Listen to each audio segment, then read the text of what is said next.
One thing I love being a wrestling fan is the unpredictability sometimes we get with wrestling. And that's why I love the Money in the Bank concept. It's just a brilliant idea. You can cash in anytime when your opponent is at their weakest, and you have a high successful rate of cash-ins. So today I'm looking at the top 10 WWE cash-ins. So, disclaimer here, they're all successful cash-ins. Unfortunately, I'm not going to look at the one which one's successful, but this is my top 10 WWE cash-ins.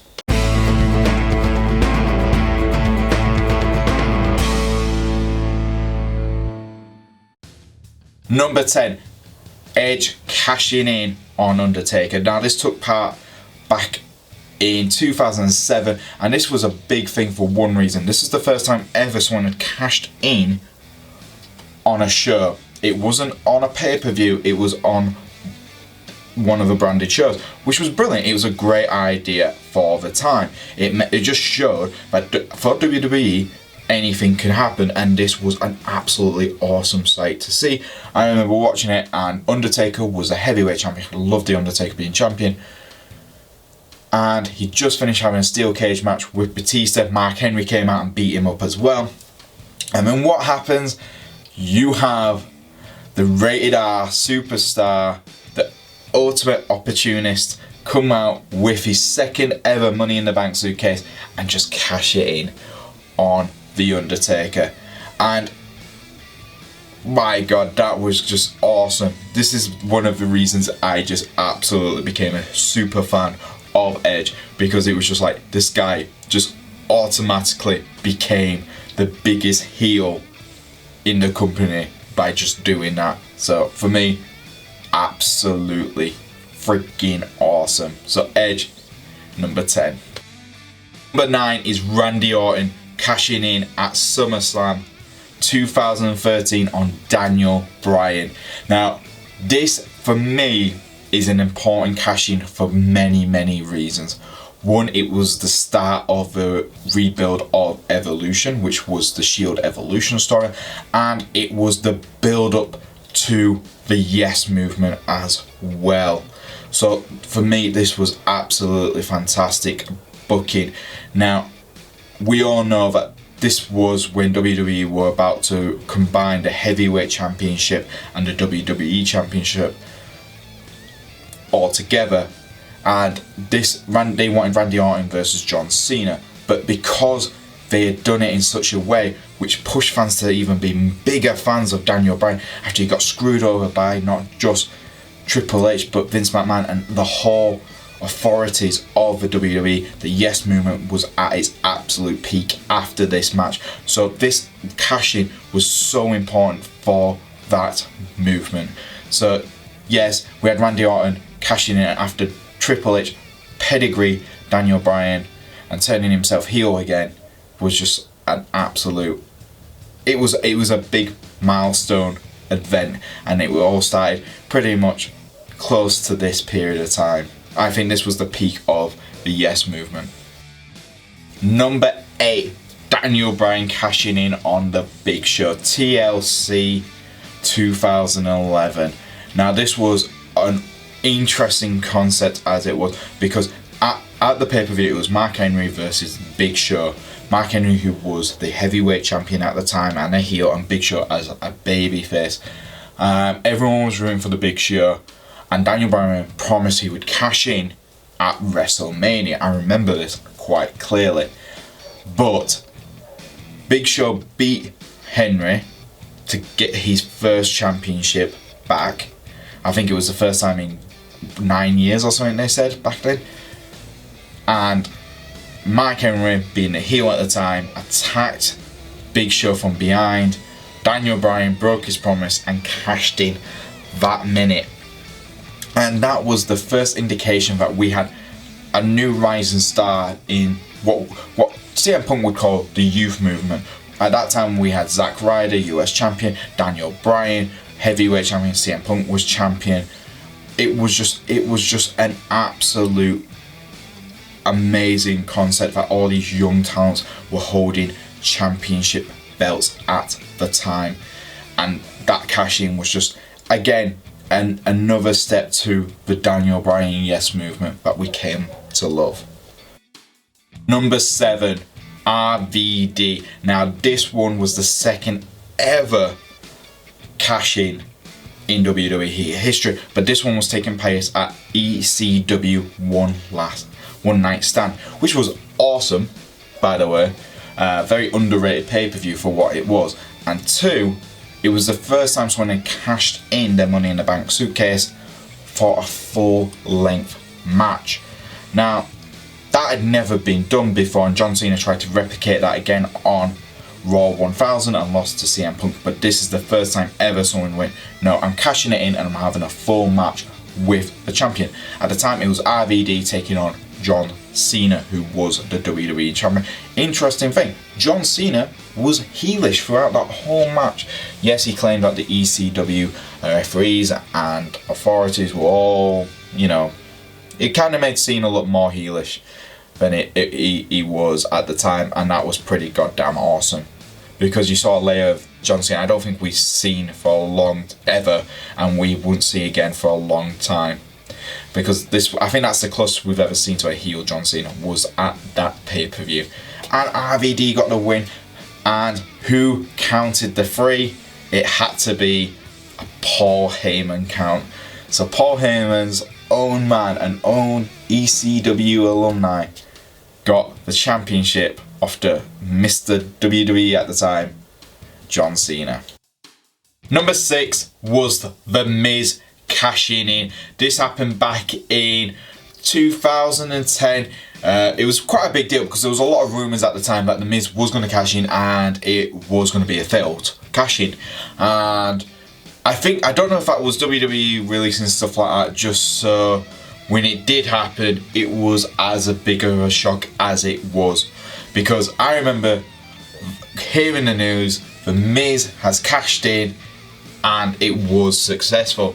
And at the time, you just think, God, you know, really? This guy is now world champion? You know, I never thought The Miz would be world champion at that stage. And it's kind of ironic now. We look at The Miz and we go, man, this guy should be world champion. He's a great heel. He's fantastic at doing all these great promos. But back then, back in 2010, we really hated The Miz. And look at Miz Girl. You know, she definitely did not like The Miz winning. But yeah, it was a good moment because it was like everyone was expecting The Miz to fail when he cashed in. But instead, he actually had a successful cash in. Not the best WWE run, but it was interesting to see nonetheless. Number 5, CM Punk. CM Punk, this was his first time he had ever won the WWE Money in the Bank, and he cashed it in on Raw, on Edge, after he just cut a heelish promo where Batista bombed him, beat the crap out of him after he lost to Edge because Edge cheated at Clash of Champions. And then CM Punk cashes in and that's his first WWE Championship run.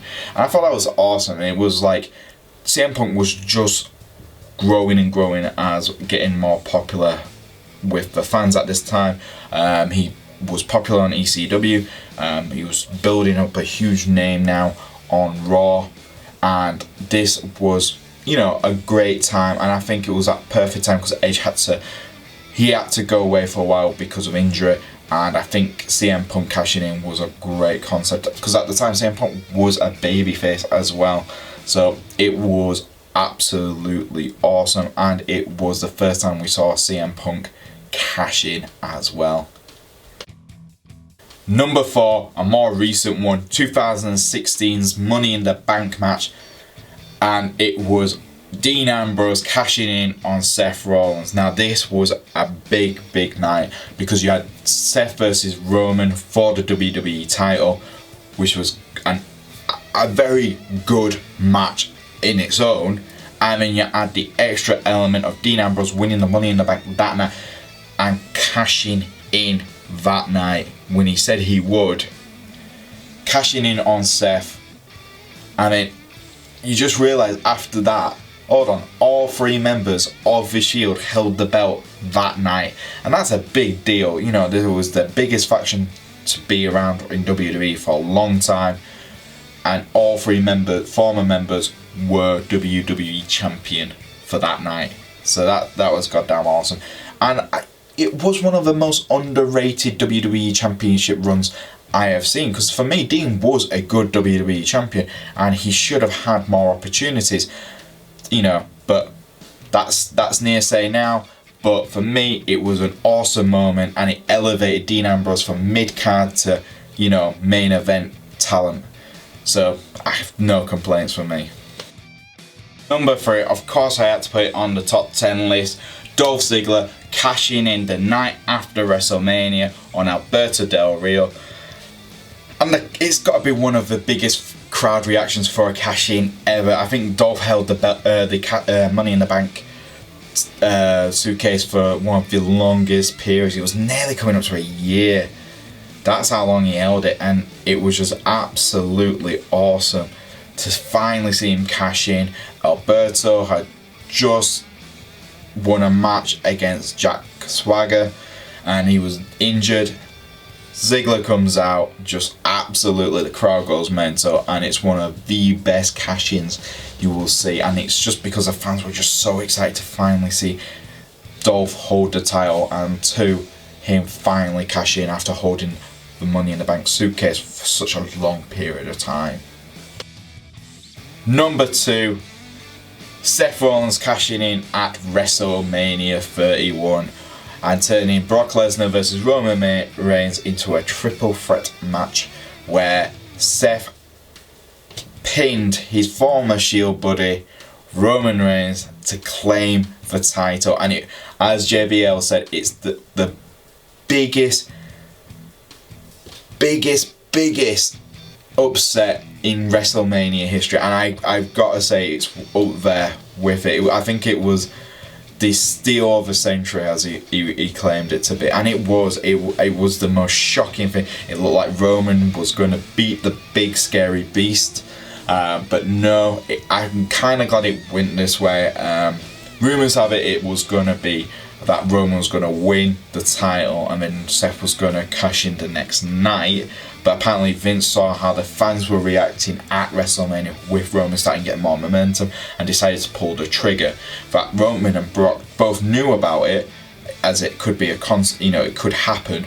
But once Seth came out, they knew that that's the step. And I think it was a good, smart step having Seth as champion, and a great way for him to absolutely just elevate himself to the biggest heel in the company at the time, and just made himself an uber star by being the first superstar to ever cash in a Money in the Bank suitcase at WrestleMania, which was never done and hasn't been done since. So that is freaking awesome.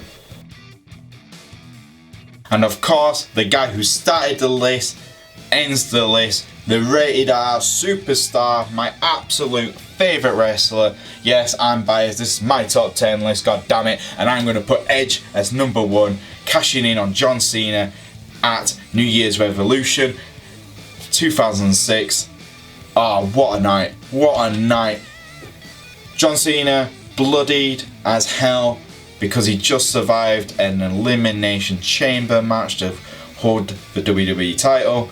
Edge comes out with Mr. McMahon, hands him the suitcase. This is the first time anyone's ever cashed in, and it was just goddamn awesome in so many ways. He really elevated himself to the next level as heel superstar. Oh, God, I'm excited just thinking about it. I'm rewatching it today. It was just a highlight of just going, damn, this is why Edge is awesome, people. This is why he was the best in the company when he needed to be. And it was just great. It was one of those times where you kind of got a concept, the true concept of the Money in the Bank suitcase. And again, like I said, it's a big deal because it was the first time this had ever happened. So, there you go. And there you go, guys. That's our top 10 cash-ins ever. Well done. You made it to the end. You're awesome. And If you like our videos, if you don't agree with the list and you've got a top 10 list, please put it in the comments below. And if you like our videos, please like, subscribe, and you can follow me on the old Twitter at Boise88. And I will see you guys next time on Smack Talk Wrestling Reviews.